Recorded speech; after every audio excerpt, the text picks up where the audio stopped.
나누도록 하겠습니다. 누가복음 4장 16절부터 21절까지의 말씀입니다. 저 한 절씩 교독하시겠습니다. 예수께서 그 자라나신 곳 나사렛에 이르사 안식일에 늘 하시던 대로 회당에 들어가서 성경을 읽으려고 서심해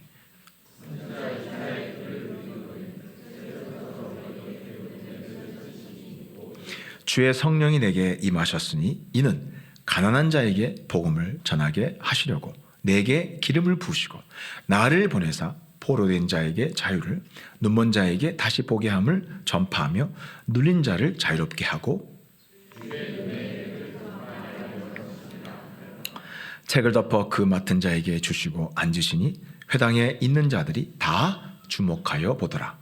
이에 예수께서 그들에게 말씀하시되 이 글이 오늘 너희 귀에 응하였느니라 하시니. 아멘. 오늘 말씀은 예수님이 내 인생에 오시면 이란 제목으로 함께 은혜를 나누도록 하겠습니다. 지난 1월 20일 미국에서 트럼프 대통령이 대통령으로 공식적으로 취임을 했습니다. 그때 이제 취임식을 하는데요. 이 취임식에 전 세계의 이목이 다 집중이 되었습니다. 이날 취임식에서 트럼프 대통령은 앞으로 미국을 위해서 자신이 어떤 일을 할 것인지에 대해서 청사진을 밝혔습니다. 그 취임사의 내용을 보면 미국의 이익을 최우선으로 생각할 것이며 불법 이민 단속을 강화할 것이며 미국을 다시 한번 세계에서 강한 군사 대국으로 만들 거라고 그렇게 천명을 했습니다. 전 세계 언론이 트럼프 대통령의 취임사에 과연 어떤 내용이 담길 것인가 하고 아주 생중계를 하면서 주목하고 바라봤습니다. 왜 그랬을까요? 왜냐하면 미국 대통령의 취임사에는 미국의 국정 방향이 담겨 있습니다. 국가의 정책 방향이 핵심 정책 과제가 담겨 있습니다. 그리고 그 미국의 정책 방향에 따라서 결국 국제 정치와 국제 경제가 그것을 따라갈 수밖에 없기 때문입니다. 그래서 트럼프 대통령의 취임식은 이 보통 일반의 취임식하고 달라요. 전 세계가 관심을 가질 수밖에 없습니다. 미국 대통령의 취임사가 이렇게 세계적으로 중요합니다. 그런데 여러분, 미국 대통령의 취임사, 미국 대통령이 감히 비할 수도 없는, 비교할 대상이 아니죠. 비교할 수도 없는 하나님의 아들이 이 세상에 오셔서 그리스도, 구원자, 메시아로 취임을 하시면서 취임사를 발표하셨다는 것을 알고 계십니까? 금시초문이라는 얼굴들입니다.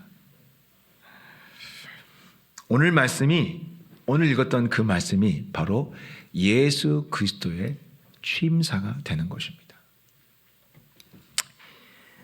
이 땅 예수님이 그리스도로 공식적으로 취임하시고 그리스도께서 이 땅에서 무엇을 하실지를 밝힌 취임사가 담겨 있는 거예요.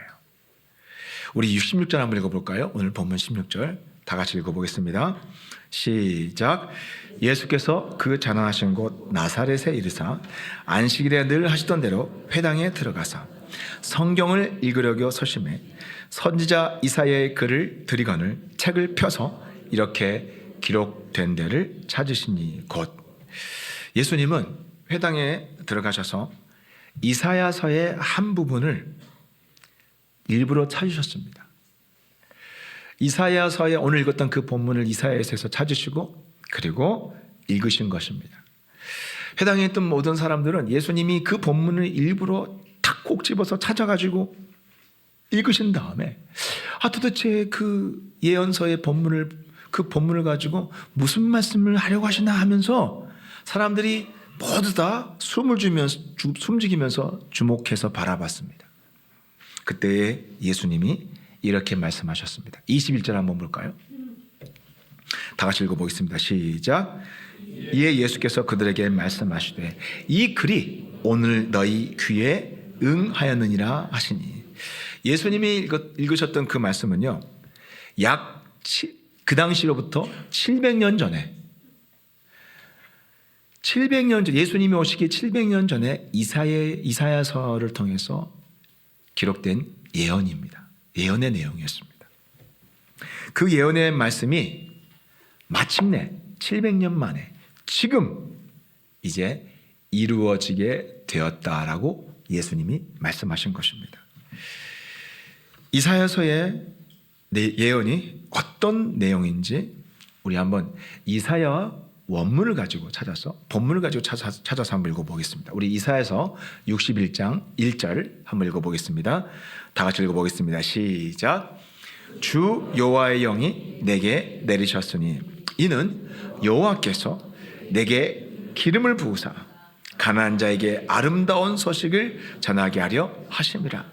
나를 보내사 마음이 상한 자를 고치며 포로된 자에게 자유를, 갇힌 자에게 노임을 선포하며.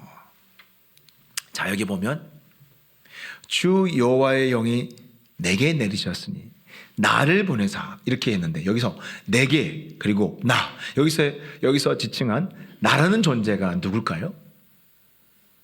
도대체 누굴까요? 여기서 나 바로 예수 그리스도를 말하는 거예요. 장차 오실 메시아, 우리의 구원자로 오실 예수 그리스도를 예언한 것입니다. 그리고 이 예언 속에는 예수 그리스도가 오시면 이제 막바로 오셔서 사역을 하시는 게 아니에요. 아까 미국 대통령이 뭐였어요? 바로 시작하기 전에 뭐였어요? 취임을 하셨죠. 예수님이 이 땅에 오시면요, 그냥 바로 사역하시는 게 아니에요. 절차를 밟으십니다. 어떤 절차를 통해 취임을 하시고, 취임한 다음에는 어떤 일을 하실 것인지에 대해서 이 이사야서 61장이 기록되어 있는 거예요. 되게 중요한 본문입니다.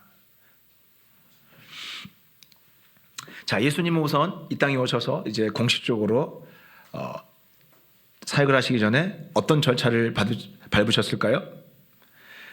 가장 먼저 우리 이사야서 61장 1절 한번 읽어보겠습니다. 아까 1절 다 같이 한번 읽어볼까요? 앞구절만 시작. 주 여호와의 영이 내게 내리셨으니.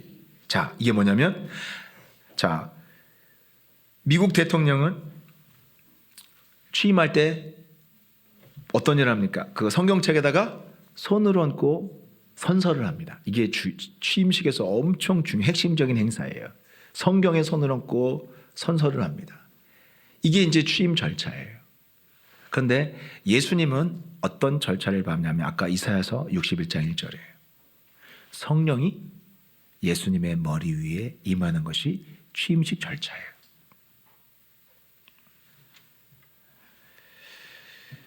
그래서 여러분, 실제로 예수님이 언제 성령이 임하십니까? 세례를 받고 나오실 때에 하늘에서 성령이 임하는 장면이 나옵니다. 우리 누가복음 3장 22절 한번 읽어봅시다. 자, 예수님이 세례 받을 때 성령이 임하신 장면이 나옵니다. 다 같이 한번 읽어볼까요? 시작. 성령이 비둘기 같은 형체로 그의 위에 강림하시더니 하늘로부터 소리가 나기를 너는 내 사랑하는 아들이라 내가 너를 기뻐하노라 하시니라. 여러분, 성령이 예수님 위에 임하시는 것을요, 하나님이 비밀 이야기하지 않으셨어요. 어떻게 하셨어요? 보게 하셨어요. 보여주셨어요. 왜 그랬을까요? 바로 성령이 예수님 위에 임하시는 것이 트럼프 대통령이 성경에 손을 얹고 취임 선서를 하는 것처럼 예수님이 그리스도로 공식적으로 취임하는 공식 절차이기 때문이에요. 그래서 하나님 보여주신 거예요. 알 수 있도록 하신 거예요.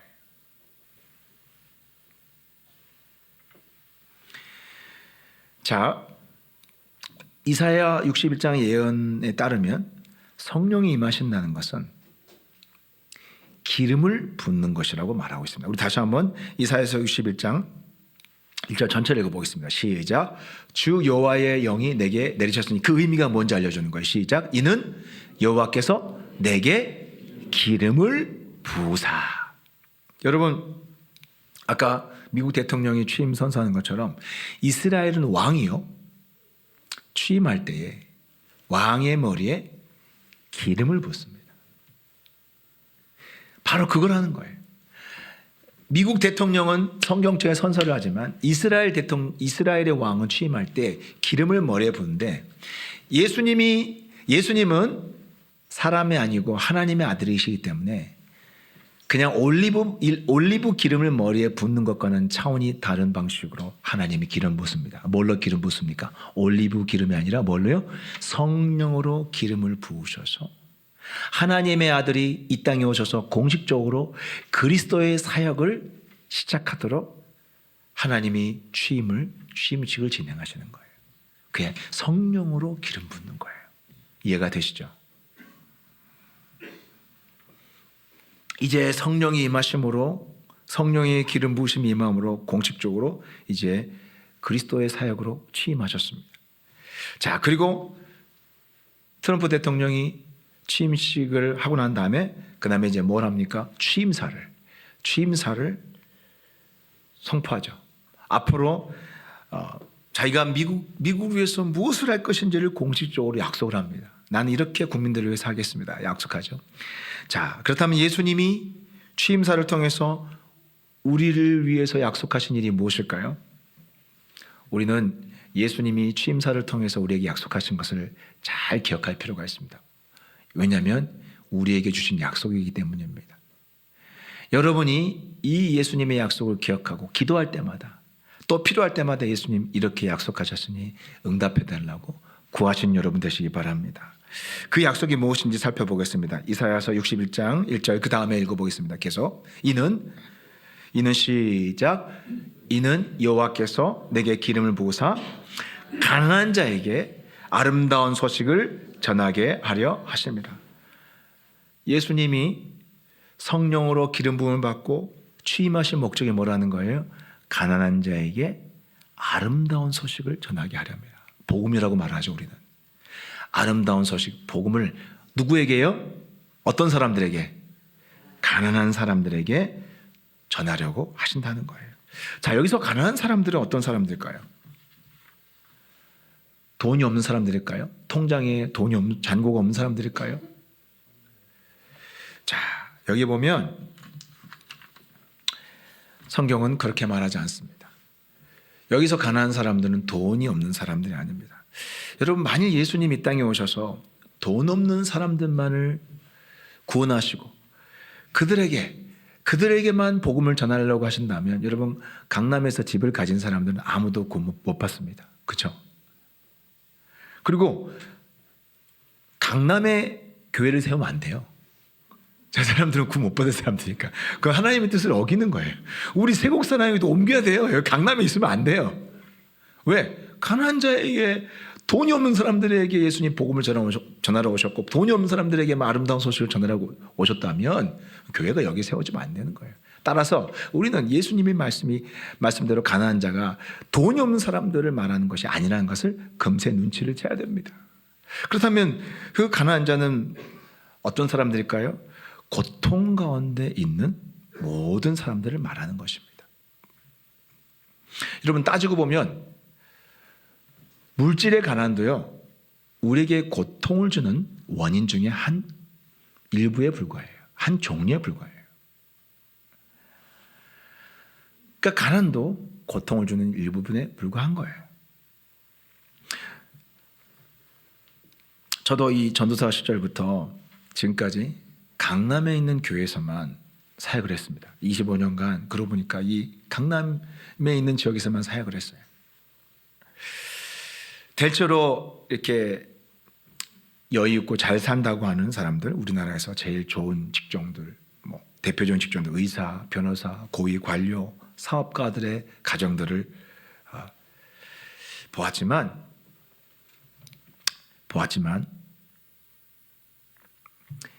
돈이 그분들의 삶의 고통을 전혀 막아주지 못했습니다.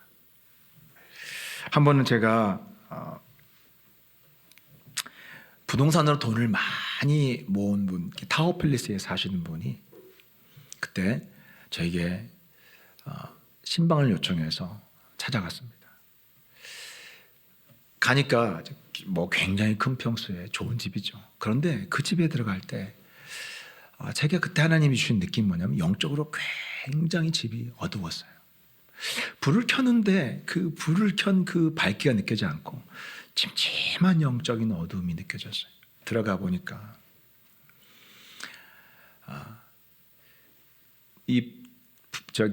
그 집의 딸이 부모님과 사이가 아주 안 좋고 이렇게 심하게 부모님과 갈등을 겪으면서 그 아이에게 귀신이 들어갔던 거예요.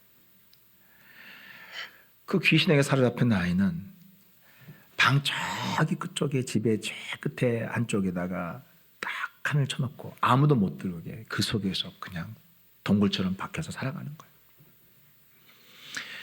정말 그런 상황을 놓고 그 집 가정은요, 돈이 많은 뭐예요? 그 많은 돈으로도 그 문제를 조금 더 해결할 수 없었고 그 집은 그것 때문에 너무너무 고통 가운데 살고 있었어요. 이 집이 바로 가난한 자예요.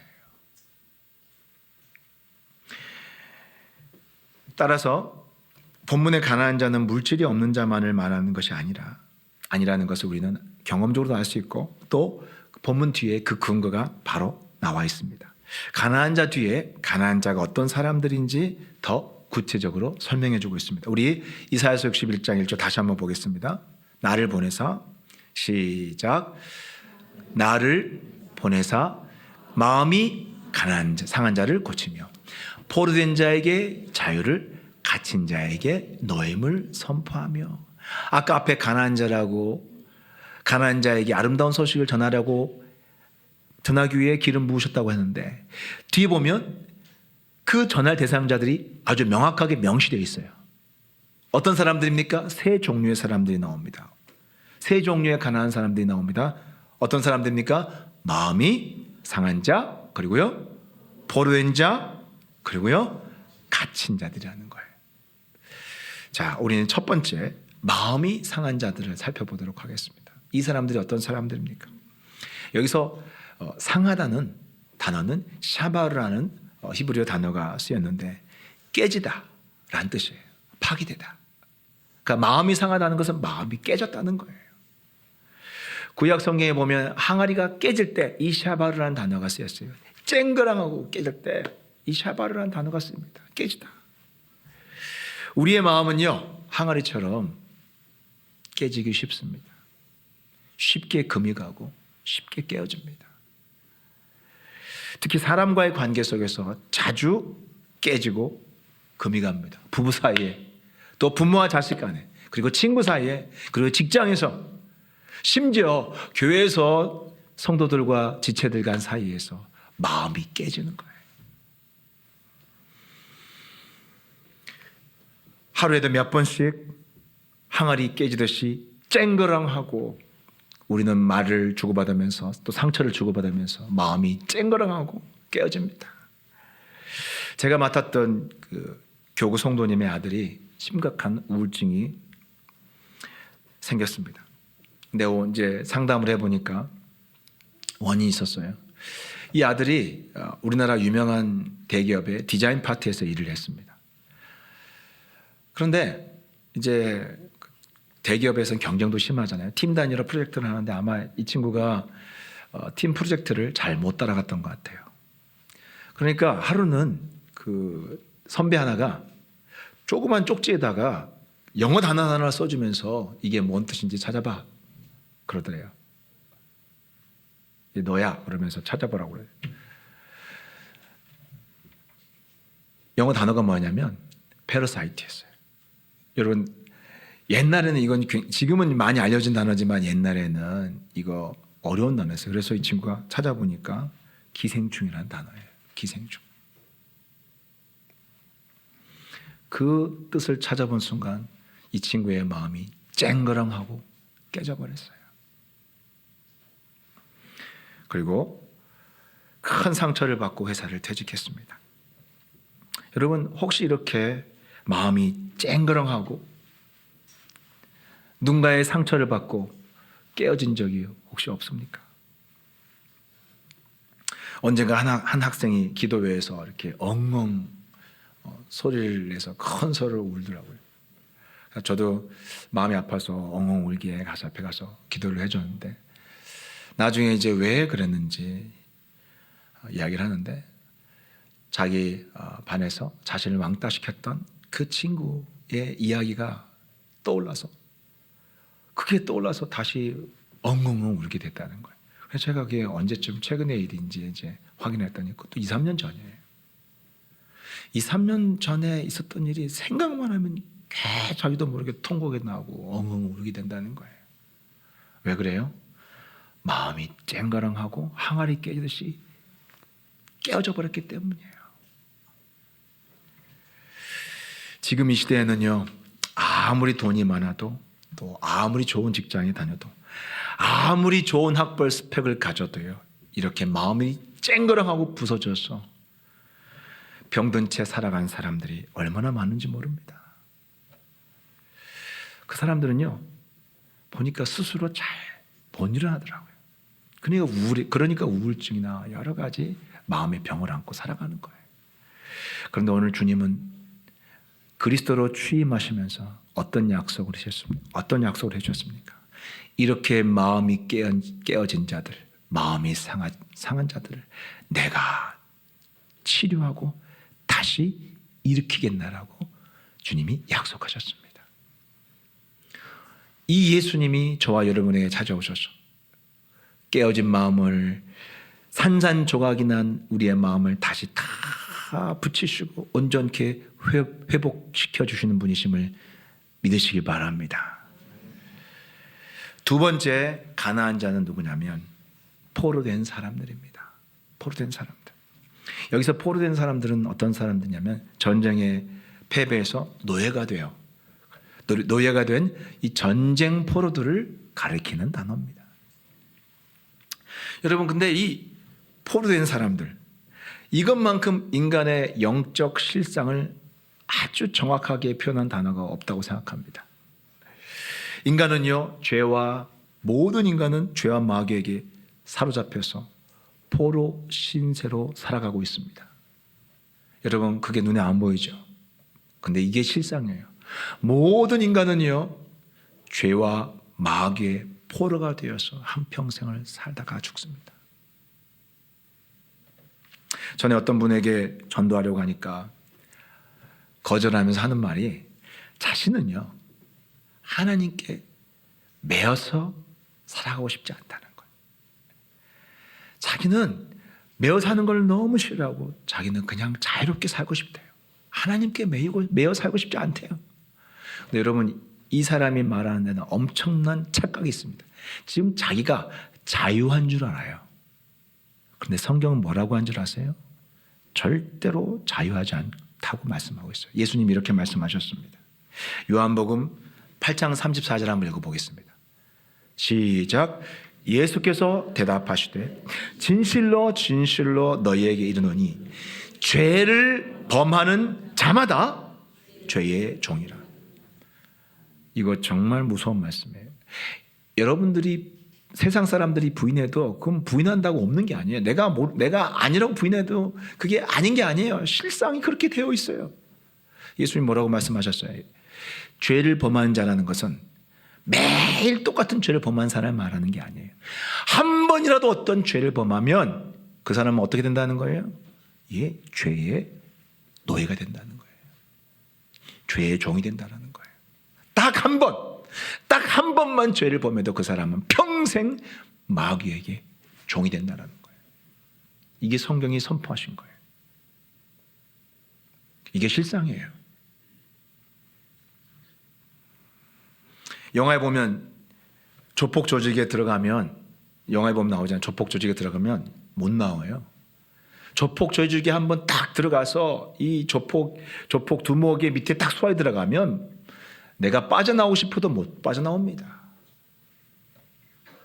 죄를 짓는 순간 이 조폭 같은 마귀의 조직원이 되어서요, 평생 마귀에게 끈이 다 달려 있어요.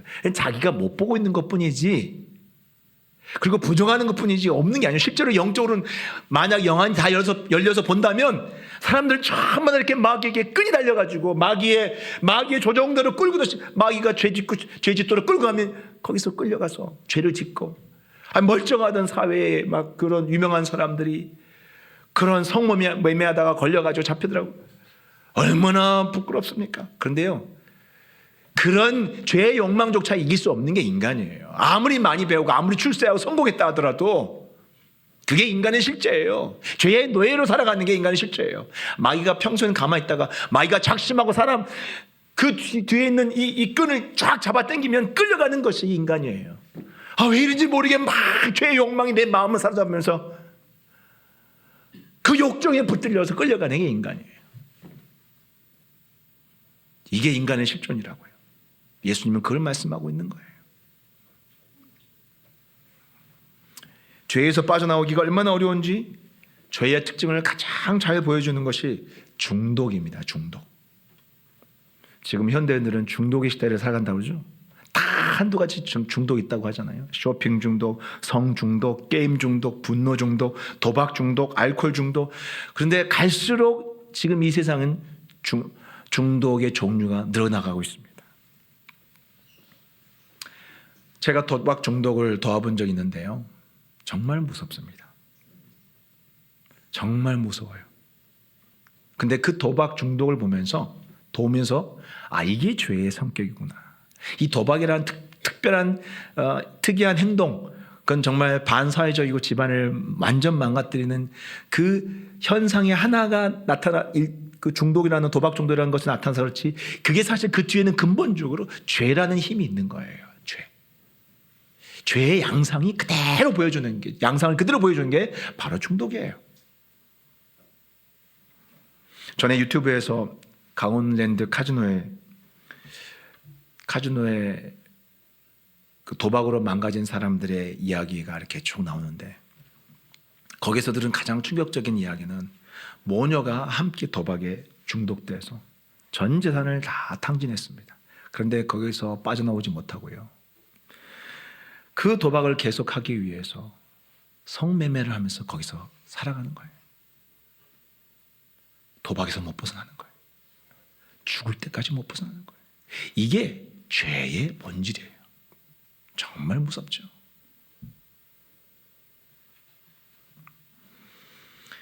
세상에는 많은 사람들이 귀신과 마귀에게 사로잡혀 살아갑니다. 대표적인 사람들이 무당들입니다. 우리나라 무당이 몇십만 명이라고 하잖아요. 등록된 사람들이. 박애녹이라는 목사님은 신내림을 받고 10년 동안 무속인으로 살아갔습니다. 귀신에게 벗어나고 싶지만 벗어날 수가 없었어요.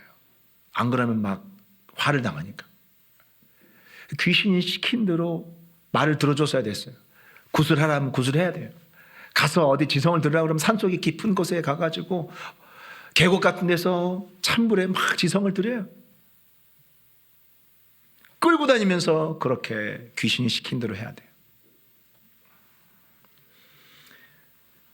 결국에는 주변의 무당들이 재산을 다 날리고 각종 질병이나 정신병으로 고통을 당하다가 마지막에는 참 비참하게 죽어가는 그 이야기들을 그분이 이렇게 간정을 통해서 기록해 놓았습니다. 그런데요, 여러분, 이 세상의 많은 정치인들이나 그리고 대기업의 총수들이 무당들을 얼마나 의지하고 사는지 모릅니다. 무당 결국 귀신이에요. 그 귀신을 인정하고 그 귀신에게 미래를 의지하면서 살아가요. 제가 회사에 있을 때 대표이사님이 꼭 연초가 되면 백운도사에게 올해 우리 회사의 운세를 그 회사의 그 운을 알아보도록 기획팀에 오더를 냈어요. 팀장님이 전화해가지고 회사의 운을 알아봐요. 근데 그 대표사님이 S그룹 출신이에요. 비서 출신이에요. 우리나라 최고의 기업 그룹에 하는 걸 그대로 한 거예요. 똑같이 보고 배운 거를요. 대단한 것 같죠, 세상. 막 이성과 합리성과 지성, 과학, 그 것만 번지를 한 거예요. 미래에 대한 불안과 두려움과 공포 때문에 꼼짝 못하면서 벌벌벌 떨면서 내년에 어떻게 될지 귀신한테 물어보는 거예요. 운명을 귀신한테 맡기고 시킨 대로 다 해요. 그게 이 세상의 실상이에요. 근데 자유하다고요? 하나님께 매기 싫다고요? 이미 귀신에게 죄에게 매여서 종로로 타며 살아가는데 무슨 자유가 있어요? 자유 없어요. 진짜 자유할 때가 언제인 줄 아세요? 예수님께 매일 때에 인간은 자유롭게 살 수 있어요. 요한복음 8장 35절 한번 읽어보겠습니다. 시작. 그러므로 종은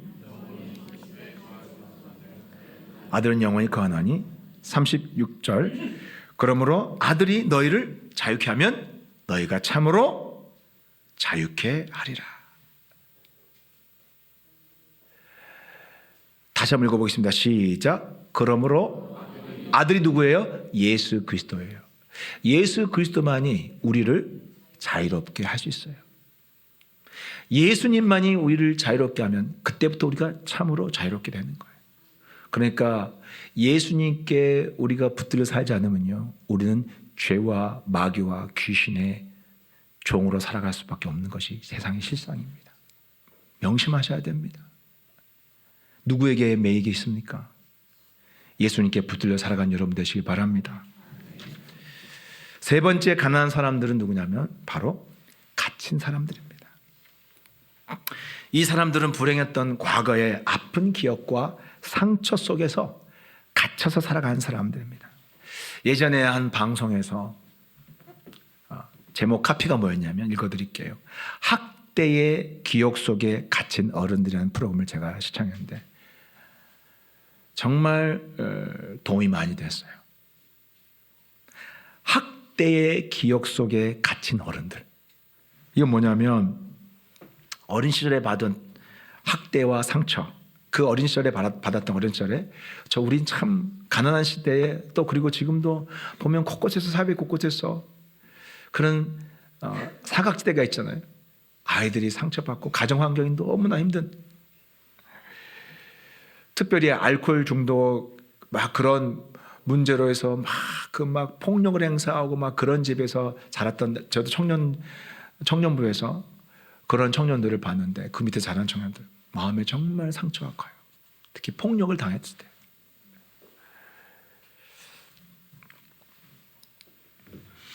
어린 시절의 학대와 상처가 성인이 된 후에도 어떻게 그 사람에게 영향을 미치는가를 잘 보여준 내용이었습니다. 고통스러운 기억 속에서 벗어나지 못하고, 그러니까 계속 떠오르는 거예요. 뭔가 즐거운 일이 있으면 또 다시 그 생각이 떠오르면서 마음이 가라앉아요. 계속 그 고통스러운 기억이 반복되는 거예요. 그러니까 이 사람들의 특징이 뭐냐면 자존감이 낮아요. 낮은 자존감, 그리고 수치심이 굉장히 많아요. 그리고 사람에 대한 두려움이 많습니다. 그 틀 속에서, 그 창살 속에서 살아가는 거예요. 그러니까 사회활동의 많은 부분이 인간관계를 맺을 때 많은 영역에서 제한을 받습니다. 제 사촌 중에 한 분은 엄마가 새벽에 자식들을 버리고 도망을 갔어요. 물론 이유가 있었겠죠. 그 후에 사촌은 술에 빠져 살았습니다. 이분이 손재주가 좋아서 굉장히 돈을 잘 벌었어요. 기술이 있으니까. 그런데 그렇게 술을 마셨습니다. 왜냐하면 자꾸 뭔가 자꾸 나쁜 기억들, 슬픔들이 안에 감은 가스 같은 것들이 마음에서 올라오면 그것을 누르기 위해서 술을 마시는 거예요. 근데 술을 마시면 어린아이처럼 울었어요. 상처 때문이죠. 그 상처 속에서 갇혀 살아갔어요. 그게 참 무섭더라고요. 결국 알코올 중독과 폐암으로 일찍 세상을 떠나게 되었습니다. 이게 지금 세상에서 벌어진 일들이에요. 그리고 많은 사람들이 이 고통 속에 살아가고 있어요. 여러분 언론이나 매스컴을 통해서, 뉴스를 통해서 많이 보는 이야기들이 바로 예수님이 하신 사람들이에요. 바로 가난한 자들이에요. 마음에 깨진 사람들, 포로된 사람들, 그리고 갇혀서 살아간 사람들이, 그들의 모습이 바로 언론에 나오는, 우리가 보면서 안타까워하는 그 사람들, 그리고 우리 주변에 고통 속에 살아가는 사람들의 실상이에요. 그들의 문제의 본질이에요. 그런데 예수님이 이 땅에 오시면서 그리스도로 취임하시면서 말씀하셨습니다. 마음이 상한 자들, 포로된 자들, 갇힌 자들을 위해서 내가 왔노라. 내가 그들을 치료하고 노임받게 하고 자유케 하리라 라고 말씀하신 것입니다. 우리 교회가 개척한 지 10년이 되었습니다. 제가 그동안 이 개척하고 쭉 목회를 하면서 우리 주님이 취임사에 밝히신 대로 정말 우리 주님이 우리 교회에서 무슨 일을 행하셨는가는 제가 생생한 증인이고 목격자입니다. 그리고 제가 설교를 통해서 너무나 많은 간증들을 했기 때문에 여러분 익숙하시죠. 그런데 익숙해서 여러분들이 무감각해서 생각 못했지만 오늘 주님의 취임사를 통해서 다시 한번 우리 교회에 있었던 일들을 보세요. 많은 사람들이 치유받고 귀신이 쫓겨나고 가정이 회복되었어요. 공황장애로 예배 시간에 제대로 앉아있지도 못했던 분들을 주님이 치유하셨습니다. 무섭더라고요, 정말. 근데 주님이 그 사람들을 치유하셨어요. 그리고 봉사자들이 됐어요. 귀신에게 붙잡혀 환청으로 시달렸던 사람에게서 귀신이 쫓겨나갔어요. 그리고 자유케 됐어요. 다시는 그런 일이 생기지 않았어요. 수요 기도의 시간에 통성으로 기도할 때 우리 교회에서 막 귀신이 쫓겨나간 일들이 얼마나 많았습니까? 가족들이 극심한 상처를 서로 주고받으면서 식구들이 전부 마음이 항아리가 깨지듯이 쨍그랑 다 깨져 있어요. 그런 상태에 있었던 사람들이 우리 주님이 만지셔서 가족들을 치유하시고 회복하시고 함께 예배를 드리고 또 가정에서 말씀 나누면서 사는 회복된 가정을 만들어 주셨어요. 얼마 전에도 어떤 가정 신방했을 때 몇 년 전에 가족들이 다 그냥 마음들이 바스러져 있었어요. 말로 정말 너무나 심하게 상처를 주고 힘들었고, 그런데 주님이 치유하셨어요. 함께 예배를 드리고 서로를 사랑의 눈으로, 극한 눈으로 바라보는 그것이 정말 이게 어떻게 이렇게 되는지 모르겠다고 간증하는 그 이야기를 들을 때, 여러분 왜 그런 일을 합니까? 오늘 주님이 우리에게 그리스도로 오셨기 때문입니다.